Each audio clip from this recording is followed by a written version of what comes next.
सावधान। ळमो अरिहन्ताणं ळमो सिद्धाणं ळमो आयरियाणं ळमो वच्छायाणं ळमो लोये सवसाहुणम्। मंगलम भगवान वीरो मंगलम गौतमो गणे मंगलम कुंद कुंदाद्यो जैन धर्मोस्तु मंगलम। सर्वमंगल मांगल्यम सर्वकल्याणकारकम प्रधानं सर्वधर्माणां जैनं जयतु शासनं जैनं जयतु शासनम्। जीवमजीवं दव्वं जिणवरवसहेण जैणणे दिट्ठं देविन्दविन्दवन्दं वंदे तम सर्वदा शिरसा। आत्मज्ञान ही ज्ञान है शेष सभी अज्ञान। आत्म शांति का मूल है वीतराग विज्ञान वीतराग विज्ञान। प्रत्येक जीव सुखी होना चाहता है और हर क्षण प्रयत्न भी सुखी होने का ही कर रहा है। कमा रहा हो, खर्च कर रहा हो, विवाह कर रहा हो, बच्चे हो रहे हो, सब काहे के लिए है? सुखी होने के लिए। लेकिन सुखी हो पाता कि नहीं हो पाता? क्योंकि मनमाने ढंग से हम प्रयत्न करेंगे तो सुखी हो सकते नहीं। लेकिन जिनवाणी देवशाद गुरु ने जो सच्चा मार्ग बताया है सुखी होने का, उस विधि से अगर हम प्रयत्न करेंगे तो अवश्य ही सुखी होंगे। क्योंकि सुख आत्मा में है और खोज बाहर में है। रुपया जड़ है, मकान जड़ है, बाहर के पदार्थ जड़ है। जड़ में सुख नाम का गुण है नहीं, और खोज काय में करते? जड़ में। तो यहाँ पे अपन इस चीज़ की खोज कर रहे हैं कि आखिर हम हैं कौन, और हमने अपने को मान क्या रखा है। तो कई पुर्तों के अंदर जैसे कोई हीरा रखा हो, एक पहले डिब्बी है, डिब्बी के अंदर कागज है, कागज के अंदर भी एक और पन्नी है या कुछ है, फिर उसके अंदर हीरा है। तीन चीज़ों के अंदर। तो पहले तो कोई अज्ञानी हो तो डिब्बी को ही हीरा समझ ले, उसके सुंदर कागज पन्नी लगी हो उसको मान ले, हीरा तक बहुत कम पहुंच पाते हैं। ऐसे ही सबसे ऊपरी परत जो हमारे ऊपर है वो शरीर की है। संयोग जो है, संयोगों को अपना इसलिए मानते हैं कि हम शरीर को अपना मानते हैं कि हम शरीर हैं, तो शरीर को उत्पन्न करने वाले माता पिता हमारे, शरीर के साथ उत्पन्न होने वाले या अपने माता पिता के माध्यम से उत्पन्न होने वाले अपने भाई बहन, शरीर को रमण करवाए तो अपनी रमणी, शरीर से उत्पन्न हो तो पुत्र, शरीर के लिए अनुकूलता दे तो वो घर, वो अपना धन, वो अपनी गाड़ी। तो जो बाहर संयोग है ये तो भिन्न दिखाई दे जाते, लेकिन शरीर भिन्न दिखाई नहीं देता। वो तब तक दिखाई नहीं देगा कि जब शरीर से भिन्न अपनी चेतना का स्वाद हमें ना आ जाए। अब देखना आसान भी नहीं है, क्योंकि शरीर तो दिखाई दे रहा है लेकिन चेतना दिखाई नहीं दे रही। उसको महसूस कर सकते। यहाँ पे आपको ठंड लग रही ना, तो ठंड को दिखाया तो नहीं जा सकता, लेकिन महसूस किया जाता है कि बहुत ठंड है, आज कम ठंड है, गर्मी है, बहुत गर्मी है, महसूस हो सकता है। ऐसे ही वह चेतना अनुभव में आ सकती है। काय में आ सकती है? अनुभव में आ सकती है। तो कैसे अनुभव करें, इसकी विधि यहाँ पे चल रही है कि इन सब के बीच में भी हमें आत्मा का अनुभव करना है तो कैसे करें। एक यहाँ दृष्टांत चला था अभी कि जैसे शक्कर है, शक्कर को कढ़ाई में रख के थोड़ा सा पानी डाल के उसको उबाला आग में, जिसको अपन बूरा बनाने की प्रक्रिया कहते हैं ना, तो उसको उबाला। तो वहाँ ये विचार करना है कि शक्कर का अपना क्या है। शक्कर में एक तो मिठास और दूसरी उष्णता। तो शक्कर की मिठास अपनी है कि गर्मी अपनी है? मिठास क्यों अपनी है?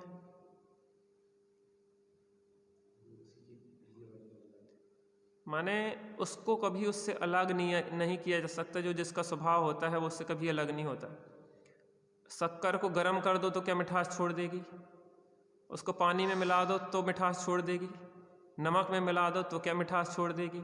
मिट्टी में मिला दो तो भी मिठास न छोड़ेगी। तो स्वभाव वो कहलाता है जिसका कभी अभाव नहीं होता। लेकिन जो उष्णता है, उष्णता तो थोड़ी देर में आप अग्नि से हटाएंगे तो क्या होगा? ठंडी हो जाएगी। तो उष्णता शक्कर का स्वभाव नहीं है। वो काय के माध्यम से हुई है? अग्नि के माध्यम से। और काय पे रखने से हुई है? कढ़ाई पे रखने से। तो अब यहाँ पे तीन चीजें हो गई, एक तो गर्मी, दूसरी कढ़ाई और तीसरी अग्नि नीचे जो जल रही है, ठीक है ना। तो यहाँ पे उष्णता की जगह अपने मोह राग द्वेष के भाव देखो। जो अपने अंदर मोह राग द्वेष के काम क्रोध आदि के भाव होते हैं, वो उस उष्णता की जगह कि जो शक्कर में गर्मी है, गर्म तो शक्कर हुई है, लेकिन शक्कर का गर्मपन स्वभाव नहीं है, शक्कर का स्वभाव है मिठास। तो जो गर्मपना है उस जगह हमारे काम क्रोध मद लोभ आदि भाव जीव में जो उत्पन्न होते हैं, उत्पन्न तो जीव में होते हैं लेकिन वो स्वभाव नहीं है। कढ़ाई के स्थान पे लो शरीर को, शरीर और चेतना एकदम पृथक है, क्योंकि जड़ पुद यानी कि जो शरीर है वो जड़ है, पुद्गल है, और चेतना जो है वो जीव की है। तो जैसे कढ़ाई उस शक्कर से भिन्न है, वैसे ही शरीर आत्मा से भिन्न है। जैसे उष्णता शक्कर से भिन्न है, वैसे ही आत्मा मोह राग द्वेष के भावों से भिन्न है। तो फिर जो मोह राग द्वेष के भाव होते क्यों हैं? जब आत्मा का स्वभाव नहीं है तो होते क्यों हैं? जैसे कि अग्नि पे कढ़ाई को चढ़ा के उस पर शक्कर रख के पानी डालते हैं तो वो क्या होती है? उष्ण हो जाती है। तो अग्नि के निमित्त से कढ़ाई के माध्यम से गर्म कौन हो जाता है? शक्कर। तो उसकी दो प्रकार के निमित्त है, एक अंतरंग निमित्त और एक बहिरंग निमित्त। तो हमें क्रोध हुआ तो अंतरंग में तो हमारा द्रव्य क्रोध कर्म का उदय। देखो बिना कर्म के उदय के क्रोध कभी होता नहीं। पूर्व का हमारा कोई ऐसा कर्म का उदय था, द्रव्य क्रोध कर्म का उदय आया और बाहर में किसी ने हमें गुस्सा हो गया, डांटा, तो हमें क्या आ गया? क्रोध आ गया। तो अंतरंग निमित्त द्रव्य कर्म का उदय और बहिरंग में वो नौ कर्म रूप बाह्य व्यक्ति, ठीक है ना। लेकिन क्रोधित कौन हुआ? हम, माने जो जीव है वो क्रोधित हुआ, लेकिन उसके लिए दो चीजें चाहिए। अंतरंग में तो द्रव्य क्रोध कर्म का उदय चाहिए और बाहर में कोई नौ कर्म का अवलंबन चाहिए। किसके माध्यम? हमें इन पे गुस्सा आई तो वो भी चाहिए और ये भी चाहिए। तो ये स्वाभाविक क्रिया तो नहीं हुई क्रोध, क्योंकि इसके लिए पर की आवश्यकता है। अग्नि को उष्ण होने के लिए कढ़ाई, वो शक्कर को उष्ण होने के लिए कढ़ाई और अग्नि की आवश्यकता है, वो स्वाभाविक नहीं है। लेकिन उसको मीठेपन के लिए काय की आवश्यकता है? किसी की नहीं। ऐसे ही हमें शांत रहने के लिए, सुखी रहने के लिए, आनंदित रहने के लिए काय की आवश्यकता है? किसी की नहीं। तो हम बस परावलंबन छोड़ दें। अब कर्म का उदय तो आएगा, माने अपने को वेद का उदय आया, पुरुष वेद का उदय आया, स्त्री के साथ रमण करने का भाव आया। अब वो कर्म का उदय आया तो उस कर्म के उदय में जुड़ के या तो उस रूप परिणमित हो जाए या फिर उसमें भेद विज्ञान करके ना जुड़े। अब उसमें जुड़ के परिणमित हो जाए तो नए कर्म बन जाएंगे। वर्तमान में दुखी हो, भविष्य के लिए दुख के बीज बोलिए। और अगर उसमें ना जुड़े, भेद विज्ञान करे और उसी क्षण उस विकल्प को तोड़ दे, तो नए कर्म नहीं बनेंगे और पुराने निर्जरित हो जाएंगे। धीरे धीरे हमारा संसार क्षीण होता जाएगा। तो यहाँ तीन चीजें एक साथ चल रही हैं। एक तो जानन क्रिया, जीव जो जानने वाला है, जो चेतना है, उसका काम है जानना, मात्र जानना मेरा काम और मात्र देखना मेरा काम, जानने देखने वाला है। दूसरा है मोह राग द्वेष आदि विकारी परिणामों की क्रिया, मोह राग द्वेष के उत्पन्न होते रहते भाव जो। और तीसरी है शरीर की क्रिया। तो कोई जैसे यहाँ घर से यहाँ तक आए तो शरीर की क्रिया हुई कि नहीं हुई, और जो भाव चले वो भी भाव चले। तो ये दो क्रिया, और तीसरी इन सब को जानने वाली क्रिया कि जे हम शरीर से यहाँ तक आए तो जानने वाले ने कोई ने जाना कि नहीं जाना, आने का भाव हुआ और भाव हुई है जो रास्ते में, वो भी भावों को जाना कि नहीं जाना। अब शरीर की क्रिया तो बिल्कुल जड़ है, अलग है, वो जानने वाला उसको भी जान रहा है। भावों के उतार चढ़ाव जो ग्राफ ऊपर नीचे हो रहे हैं, उन ग्राफ को भी वो जानने वाला जान रहा है, लेकिन वो जानने वाला जानने वाले को नहीं जान रहा। ये सबसे बड़ी चूक है। दो चीजें तो पकड़ में आ जाती हमें, शरीर की क्रिया मोटी मोटी, वो भाव भी पकड़ में आ जाते कि भैया बहुत खराब भाव है, बहुत अच्छे भाव ही है, तो भाव ही पकड़ में आ जाते। लेकिन वो उन सबको जानने वाला कोई था कि नहीं था। ऐसा समझो कि हमें बहुत अच्छी नींद आई, आज बहुत अच्छी नींद आई। अब बहुत अच्छी नींद आई तो एक तो शरीर नींद ले रहा था, तो शरीर तो ने जाना नहीं, क्योंकि वो तो सो रहा था। बहुत अच्छे स्वप्न देखे, तो स्वप्न देखने वाला तो उस समय क्या कर रहा था, स्वप्न देख रहा था। लेकिन कोई था जो जाग रहा था और ये देख रहा था कि बहुत अच्छी नींद आई, तो शरीर की क्रिया को भी देखा, और जो भाव की तरंगें स्वप्न में उठ रही थी कि आज तो बहुत खराब स्वप्न आए, आज तो बहुत अच्छे स्वप्न आए, आज तो रात भर स्वप्न आते रहे। तो वो जो तीसरा जो जानने वाला है, वो जानने वाला जाग रहा था कि सो रहा था? दिन में जागता है कि रात में भी जागता है? 24 घंटे जागता है कि 12 घंटे जागता है? अनादिकाल से जाग रहा है कि अभी जागा है? अनंत काल तक जागता रहेगा कि और कुछ करेगा? माने वो चेतना है, वो कभी सोती नहीं। चेतना कभी भी जड़ नहीं होती, वो जड़ को जानती है, वो शुभाशुभ भाव उत्पन्न हो रहे हैं उनको जानती है। तो वो जो चेतना है उसको पकड़ने की कला आ जाए हमारे अंदर। तीसरी जो, जिसने आज तक जाना ही जाना है, जिसने बचपने को जाना था, जिसने जवानी को जाना, जिसने पूर्ण अवस्था को जानेगी, जो वृद्ध अवस्था को जानेगी, जो मृत्यु को जानेगी, वो चेतना ना तो बालक थी, ना युवा थी, ना पूर्ण हुई, ना वृद्ध हुई, ना वो मरेगी, ना जन्मी है। तो वो जो चेतना है वो इनसे पृथक है कि जई रूप है। तो हमें धर्म करने के लिए सबसे पहले ये करना है कि शरीर से और उठने वाले ये विकृत भावों से भेद विज्ञान करते हुए जो जानने वाला है उसमें अपनापन करना है। क्या किस में करना है? देखो इसमें से पढ़ते हैं, अब इसको अपन भूमिका बना दी है 44 पेज पे। जानन क्रिया जीव की स्वयं की अपनी, धर्म के मार्ग पर शुरुआत के लिए जरूरी है कि हम यह निर्णय करें कि जानन क्रिया तो मेरे ज्ञाता स्वभाव में से उठ रही है। जो स्वभाव है ना, वह जानने की क्रिया तो उसकी है,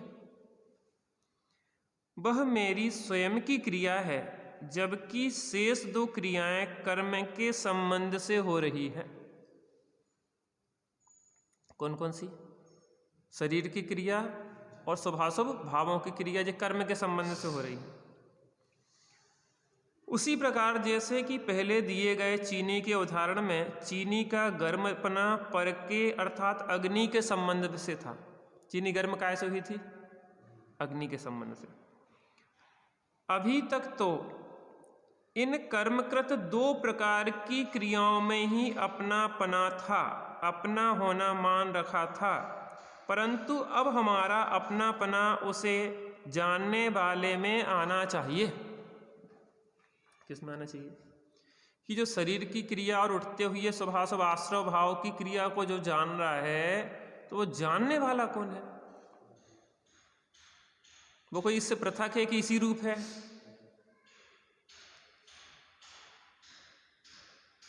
जैसा अपनापन, जैसा एकत्व शरीर आश्रित क्रिया और विकारी परिणामों में है, वैसा अपनापना, वैसा एकत्व उनके बजाय जानन क्रिया में आना चाहिए। शरीर में कितना एकत्व है? थोड़ी सी तकलीफ हो जाए तो हाय मरे, कोई हमारे भावों को ठेस पहुंचा दे तो बहुत टीस हो जाती है कि हमारे आपने विचारों का आपने क्या नहीं किया, आदर नहीं किया। तो शरीर के प्रति भी बहुत एकत्व है, अपने अंदर उठने वाले स्वभावों का भी एकत्व है। लेकिन जैसा एकत्व शरीर और इन स्वभावों का है, वैसा एकत्व अपना आना चाहिए, अपनापन उस जानन क्रिया में आना चाहिए। जिस किसी के ऐसा घटित हो जाता है, उसे वास्तव में ऐसा अनुभव होता है कि चलते हुए भी मैं चलने वाला नहीं, चलने की क्रिया का सिर्फ जानने वाला हूँ। तुम घर से यहाँ तक आए तो तुम चलते हुए भी चलने वाले हो कि चलने की क्रिया को जानने वाले हो? जैसे मोटरसाइकिल पे बैठ के आए तो मोटरसाइकिल जान रही थी कि जानने वाला बैठा था उस पर? तो जैसे मोटरसाइकिल नहीं जानती है, जानने वाला बैठा हुआ है, लेकिन ऐसे शरीर से भी आए तो शरीर चल रहा था, लेकिन चलता हुआ शरीर नहीं जान रहा था, जानने वाला कोई उससे भिन्न उस शरीर में बैठा हुआ था।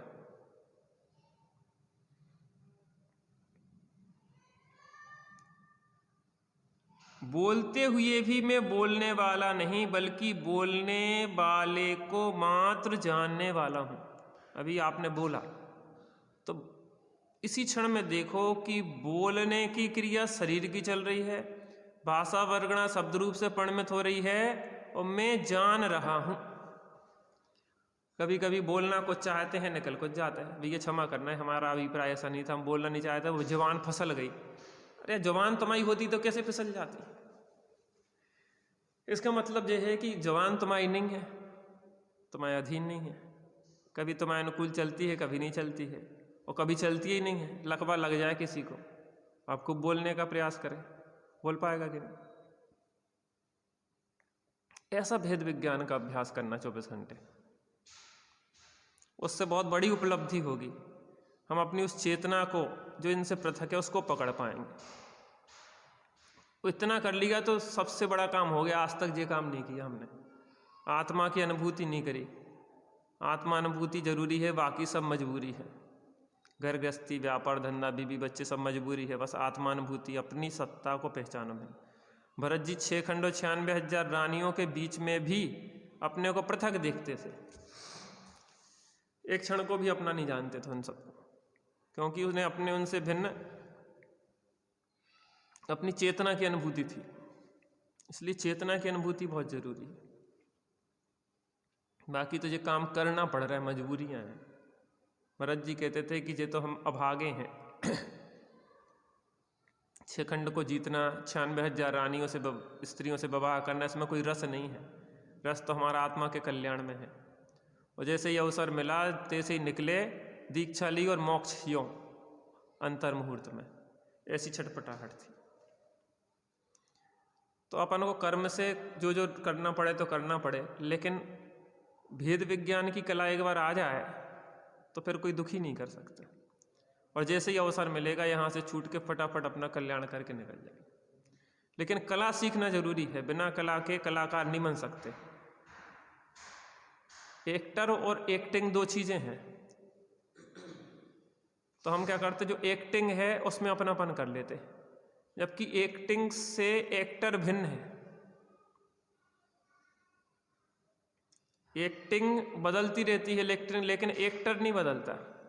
कभी एक्टिंग शहंशाह की कर रहा है अमिताभ बच्चन और कभी कुली की कर रहा है, लेकिन वो उसमें जुड़ता नहीं है कि बड़े शहंशाह में पानी के जहाज हैं तो उनको अपना नहीं मानता, और कुली बन गए तो एक दूसरे का सामान उठाते यहाँ वहाँ रख रहे तो अपने को कुली नहीं मानता। क्या मानता वो? एक्टर मानता, एक्टिंग को अपना नहीं मानता, इसलिए वो हर्ष विषाद को प्राप्त नहीं होता। ऐसे यहाँ पे हम एक्टिंग तो करेंगे लेकिन एक्टिंग रूप अपने को अनुभव ना करके एक्टर रूप अपने को देखें तो फिर उसका जीवन मरण सुख दुख अपना नहीं होगा। किसका? एक्टिंग का। जानेंगे कि जो प्रथम की एक्टिंग चल रही है, जो रोल मिला है, कर रहे हैं, इसकी पत्नी है, इसके बच्चे हैं, इसका धन है, इसकी दुकान है, इसका मकान है, इसका शरीर है, अपन तो क्या कर रहे हैं? एक्टिंग कर रहे हैं। एक्टर अलग है, जान रहे हैं इस एक्टिंग को भी। जब ऐसा करेंगे तो फिर अपने को कोई कष्ट नहीं है, जीवन सहज आनंदमय हो जाएगा। नहीं कष्ट होगा फिर कुछ, बीवी मर जाएगी तो है?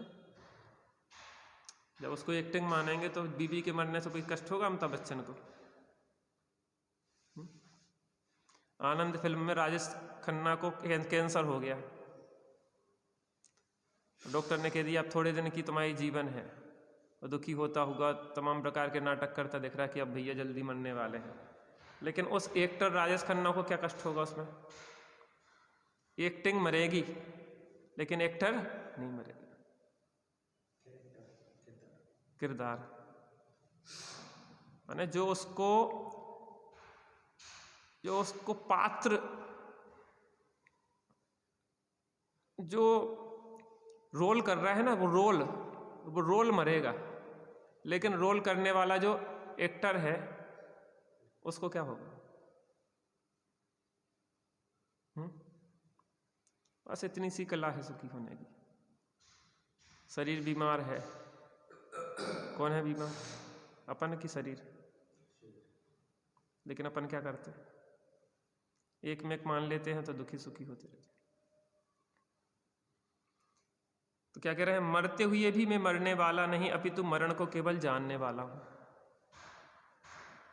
देह मरे पर मैं नहीं मरता, अजर अमर हूं आत्मेश्वर।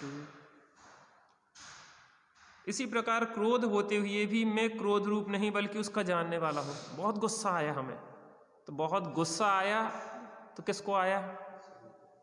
शरीर को, माने हमारे अंदर उठने वाले परलक्षी भाव हैं, जे आश्रव भाव कहलाते, शुभाशुभ भाव है। लेकिन जे इनको भी हमने जाना कि नहीं आया, हमें बहुत गुस्सा आया और हमारा गुस्सा अब गया। बोलो क्या बोल रहे? उस टाइम हमें बहुत गुस्सा आ रहा था, तो हमें गुस्सा आया, उस समय आ रहा था, आया और चला गया। तो जब आया था तब कोई जान रहा था ना कि इसको आया, और फिर उसको चला गया तो उसको भी जाना। आने वाला अगर जानने वाला होता तो वो चला गया, अब कौन बताता कि जो बहुत गुस्सा आया और चला गया? माने दोनों स्थितियों में वो था कि नहीं था? कान बांध लो, है कि नहीं है? ऐसी भेद विज्ञान की कला है। इसी प्रकार क्रोध होते हुए भी मैं क्रोध रूप नहीं बल्कि उसका मात्र जानने वाला हूँ। लोभादि होते हुए भी लोभादि करने वाला नहीं, मात्र जानने वाला हूँ। दया करुणा आदि परिणाम होते हुए मैं ना तो अनुरूप हूँ ना उनको करने वाला हूँ, अपितु उनको जानने वाला हूँ। क्रोध के परिणाम हो चाहे करुणा के परिणाम हो, दोनों परिणामों को जानने वाला क्या कर रहा है? जान रहा है। मैं तो जानने के सिवाय और कुछ कर ही नहीं सकता। जैसे आँख से देखने के सिवाय कोई दूसरा काम, आँख से कहो भैया सामान उठा ले आओ, आँख कहेगी हमारा काम देखना है, उठाना नहीं है। ऐसी आत्मा का काम क्या है? जानना। मैं तो जानने के सिवाय और कुछ कर ही नहीं सकता, यही साक्षी भाव है। इस प्रकार इस जीव के स्व और पर के बीच भेद विज्ञान पैदा होगा, तब यह शरीर में रहते हुए भी शरीर से अलग हो जाएगा। क्या हो जाएगा? भेद विज्ञान हो जाएगा। तो भेद विज्ञान में शरीर नहीं छूट जाएगा, रहना तो शरीर में ही पड़ेगा, लेकिन क्या होगा? शरीर में रहते हुए शरीर से अलग हो जाएगा, संसार में रहते हुए भी संसार इसके भीतर नहीं रहेगा। जानन क्रिया को कैसे पकड़ें। अब ये विधि प्रश्न खड़ा हुआ कि वो जानने वाला जो है वो पकड़ में आता नहीं है, शरीर पकड़ में आता है, ये स्वभाव से भाव पकड़ में आते हैं, लेकिन वो जानने वाला पकड़ में क्यों नहीं आता, कैसे पकड़ें उसको, प्रश्न खड़ा हुआ। तब बताते हैं। पहले इन तीनों क्रियाओं को एक दूसरे से भिन्न, फिर मात्र जानन पने में अपनापन, एकत्व, तादात्म्य स्थापित करना जरूरी है। तो पहले तो इसको भिन्न देखना सीखो, अभ्यास से होगा। कि चलते हुए अब यहाँ से उठोगे तो एक तो उठने वाला और एक जानने वाला, फिर चलोगे तो एक चलने वाला एक जानने वाला, फिर कहीं पे दूसरी जगह जाओगे तो जानने वाला अलग और जाने वाला अलग। हर क्षण उसको एक पृथकता देखने का अभ्यास करना। और फिर चलने का भाव, उठने का भाव, बैठने का भाव, लड़ने का भाव, भिड़ने के जो भी भाव चल रहे, काम क्रोध आदि भाव, तो उठते हुए भावों को भी कोई जानने वाला है। हमारे बहुत परिणाम खराब हो गए थे, हम क्या बताएं पंडित जी। तो परिणाम खराब हो गए थे, वासनाएं उठ रही थी, वासनाएं अब हो रहे, क्या नहीं हो रहे, अब नहीं हो रहे पंडित साहब। जब बहुत खराब भय थे तो वो भाव हुए थे, अब नहीं हो रहे हैं, अब बहुत हैं, अब कम हैं, अब चले गए हैं। तो जानने वाले ने जाना कि नहीं जाना, वो साक्षी था कि नहीं था कोई।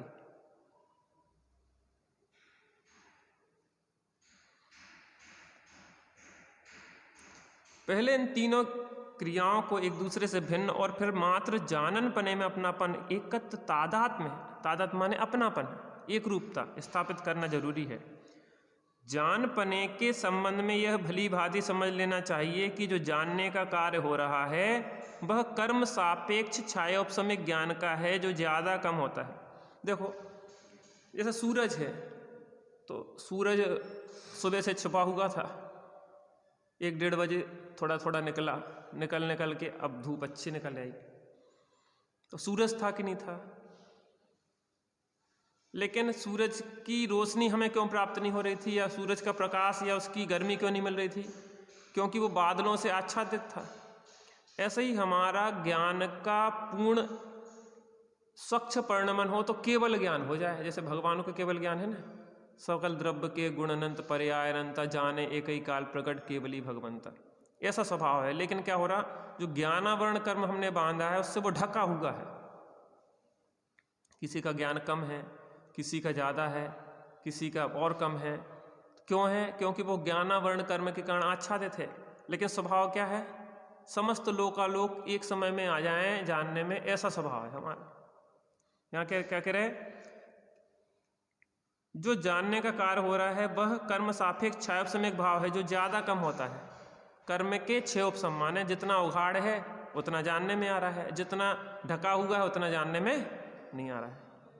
माने जितने बद्दल हैं उतना प्रकाश नहीं हो रहा, और जितने बद्दल नहीं है उतना प्रकाश आ रहा है। ऐसे जितना कर्म का उदय है उतना हमारा ज्ञान उघड़ नहीं पा रहा है, और जितना हमारा कर्म नहीं है उतना वो ज्ञान हमारा प्रकाशित हो रहा है। जैसे इस पे कपड़ा लगा दिया, अब कपड़ा लगा दिया तो जितना कपड़े का आवरण है उतना प्रकाश नहीं आ रहा, और जितना आवरण नहीं है उतना प्रकाश आ रहा है। जिसमें इंद्रियों की, मन की सहायता की जरूरत है, जो सविचार सविकल्प है, जो ज्ञान विशेष है उसको नहीं पकड़ना, अपितु उसके माध्यम से स्रोत को पकड़ना है जहाँ से यह ज्ञान विशेष उठ रहा है, जो ज्ञान सामान्य है, जो ज्ञान पिंड है। अब इसमें एक चीज को समझना, सुबह से प्रकाश हुआ लेकिन सूरज नहीं निकला। क्या नहीं निकला? सूरज नहीं निकला। फिर भी अपन क्या कहते कि भैया देखो दिन हो गया। दिन कैसे हो गया? सूरज तो दिख नहीं रहा। तो जो रोशनी है ना, उस रोशनी से किसको समझ लेते हम? सूर्य को। क्यों? क्योंकि हमने सूर्य को देखा है। क्योंकि सूर्य कैसा होता है? प्रकाशमय होता है।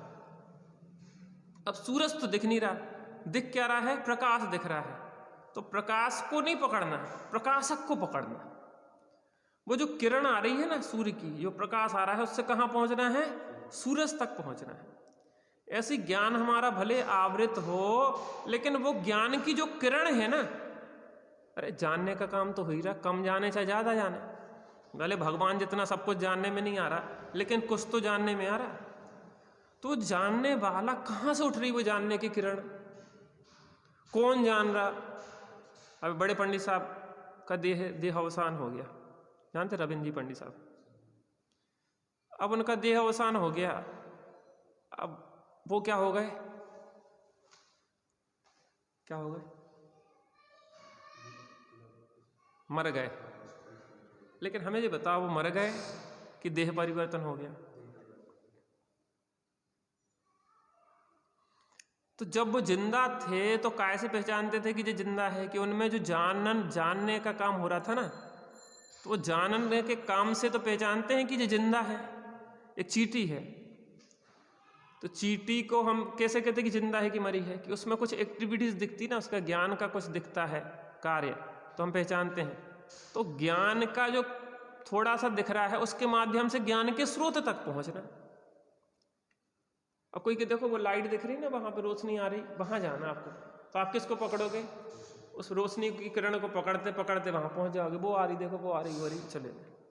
ऐसी जो ज्ञान का स्रोत जो है, आंखों के माध्यम से वो जान रहा, कान के माध्यम से वो सुन रहा, नाक के माध्यम से वो सूंघ रहा, जबान के माध्यम से चख रहा है, स्पर्शन से वो स्पर्श कर रहा है, मन के माध्यम से वो विचार कर रहा है। तो कौन विचार कर रहा है?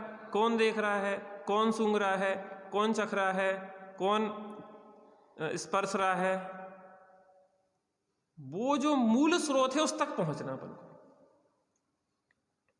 वो अभ्यास से धीरे धीरे आएगा। मटका है, मटके में एक दीपक रखा और एक छेद है, उसमें से किरण आ रही है। अपन को दीपक तक पहुंचना, तो काय को पकड़ेंगे? दीपक तो नहीं दिख रहा, अब वो किरण के माध्यम से खोजते खोजते अपन दीपक तक पहुंच जाएंगे। ऐसे यहाँ क्या करना है?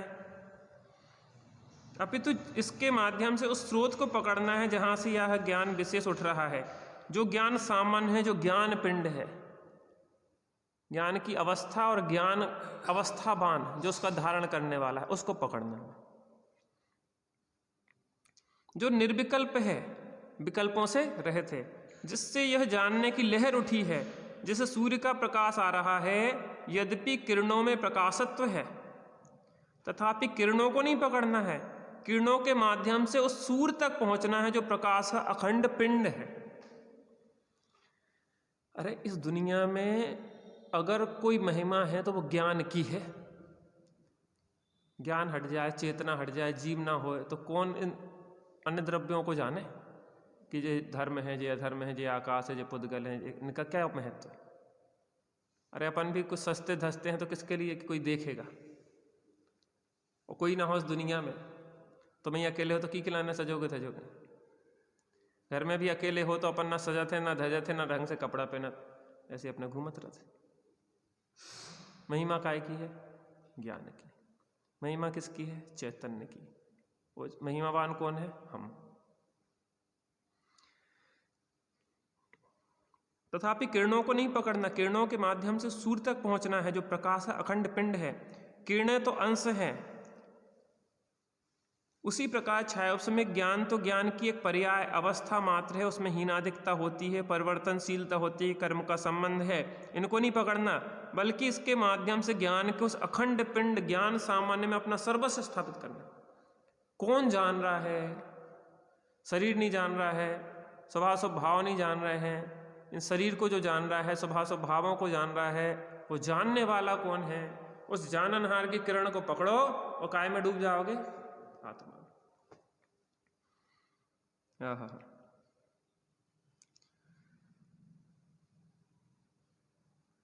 जहां से यह विशेष रूपी लहर उठी, जो त्रिकाल एक रूप रहने वाला है, जो कर्म निरपेक्ष माने, जिसमें कोई कर्म का।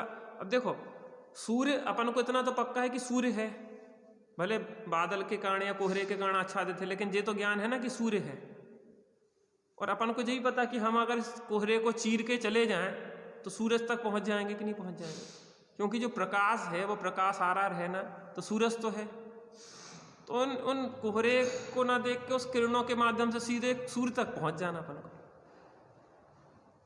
अभी तो जो भेजा ना उनने सूर्य के रिसर्च के लिए आदित्य L1, तो L1 पॉइंट पे वहाँ पे क्या कर रहा पता है?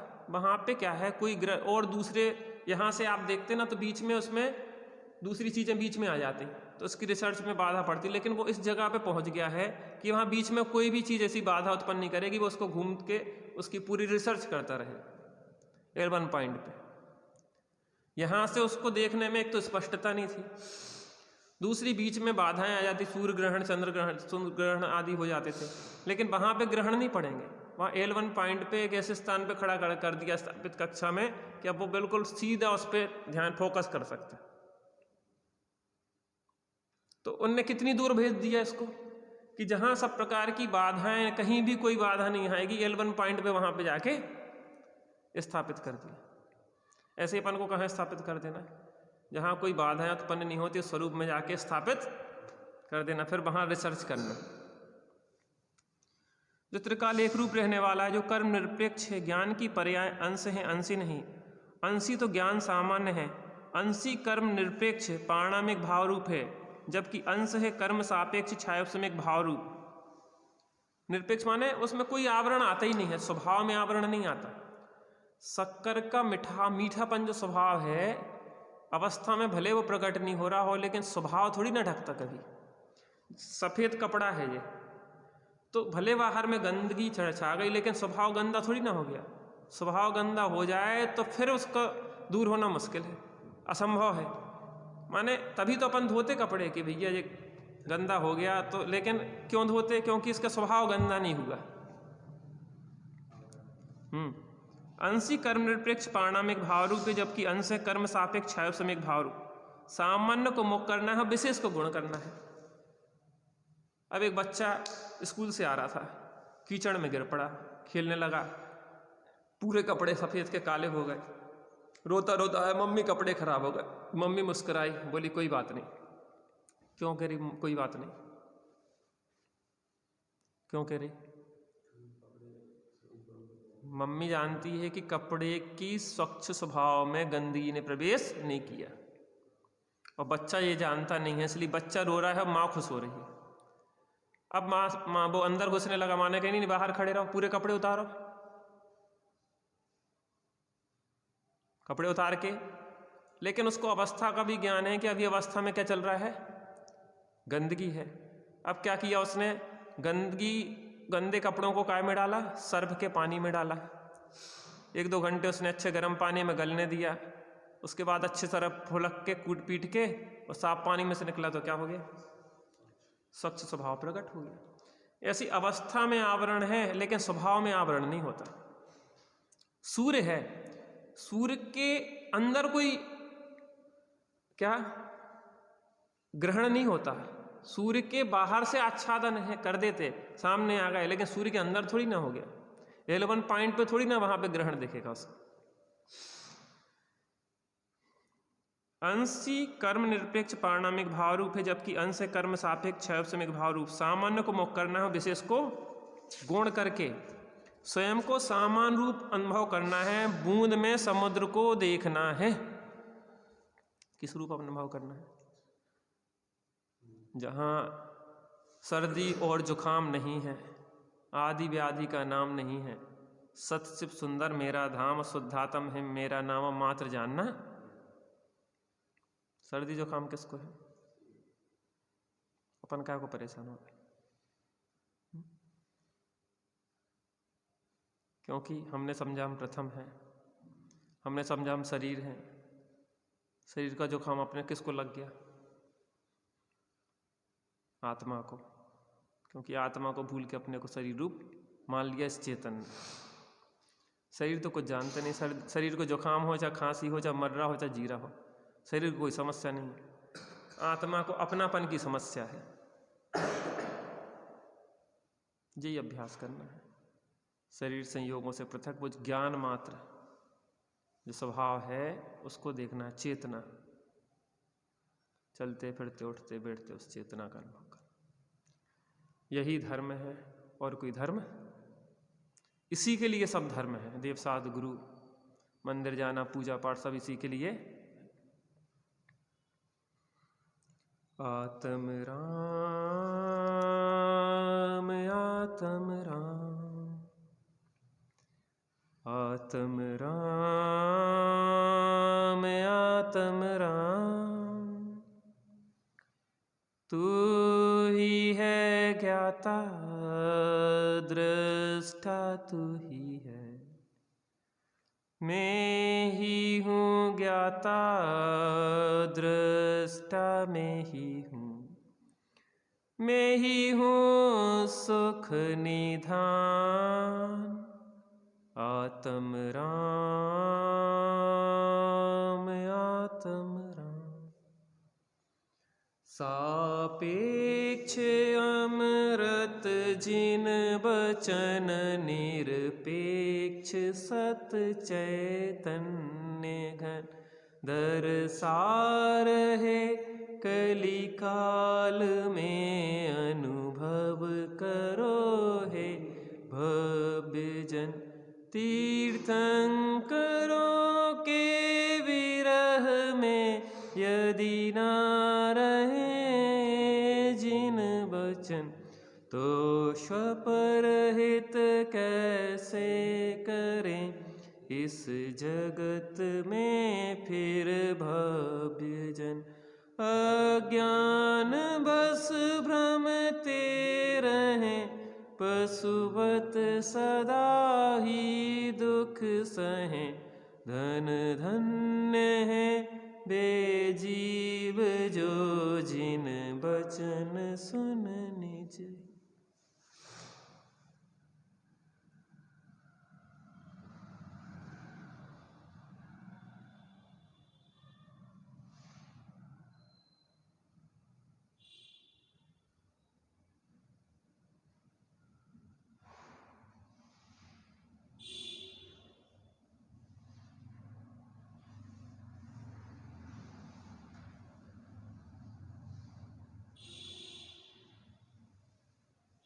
द्वादश निर्माणी माता।